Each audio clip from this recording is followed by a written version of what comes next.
I don't think this is just a farmers movement. This is a movement of the people, because if you ate today, then this should also be your movement.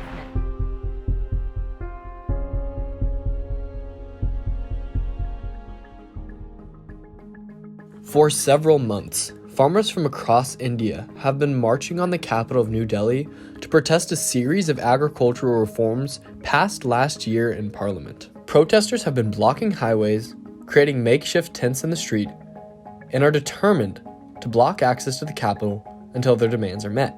These farmers are protesting a set of agricultural bills passed in India's Parliament in September. These changes affect farming throughout India, whether it's main crop farming, whether it's fruit farming, whether it's any kind of farming out there.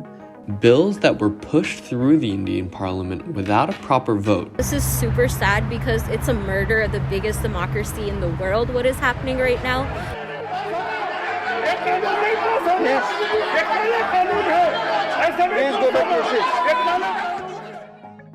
It was passed by a verbal noise, by ayes and noes, whoever made the most amount of noise, which is not fair.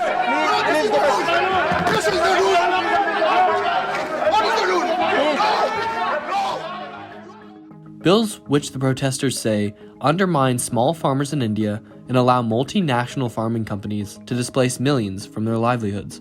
The power of the market has been shifted to the corporation. And because farming expense has gone so high compared to what it was, and the prices have not kept up, you're seeing a lot of suicides. In 2019, farming-related suicides in India were over 40,000 people. In America, activists have drawn attention to this movement through a series of grassroots events, including one last month in San Francisco, during which a large parade of protesters blocked the already busy Bay Bridge. In Kansas City, local rallies have been led by students who are demanding the world pay more attention to the protests in India. Yeah, I mean, the government's response is underwhelming, I think that. And I honestly, like the way they are, I don't think that this will get repealed, sad to say, but it's just how the government is in India.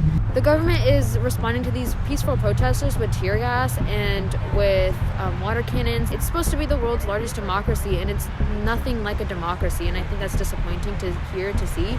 These protests come during a time of growing fear that India could be sliding towards authoritarianism. The populist Prime Minister, Modi, has led a Hindu nationalist campaign over his time in office that has worried many about the future of the subcontinent. Modi is traditionally what in Western terms we would call a nationalist, a very ultra-conservative nationalist. And he's been trying slowly throughout his terms in office and trying to implement those type of policies. I believe this is the murder of democracy happening in India right now, and it's a shame throughout the world. Even calling ourselves Indian, we don't want to call ourselves Indian. And I feel like it's going to be a dictatorship. It's not a democracy at all. India is not a democracy. The sites where the sit-ins are occurring are characterized as supportive villages in which music and speeches can be heard throughout the day, rallies are held, and food is given to all. But these camps haven't been safe havens for the protesters. And you have to understand this is wintertime there. And you're talking wintertime living outside without really any heat, without any electricity. You're out there in a parking lot somewhere camped out. Tuesday was the season's coldest night, with temperatures dipping to 4 degrees Celsius. And this is only the beginning of what will be a long winter.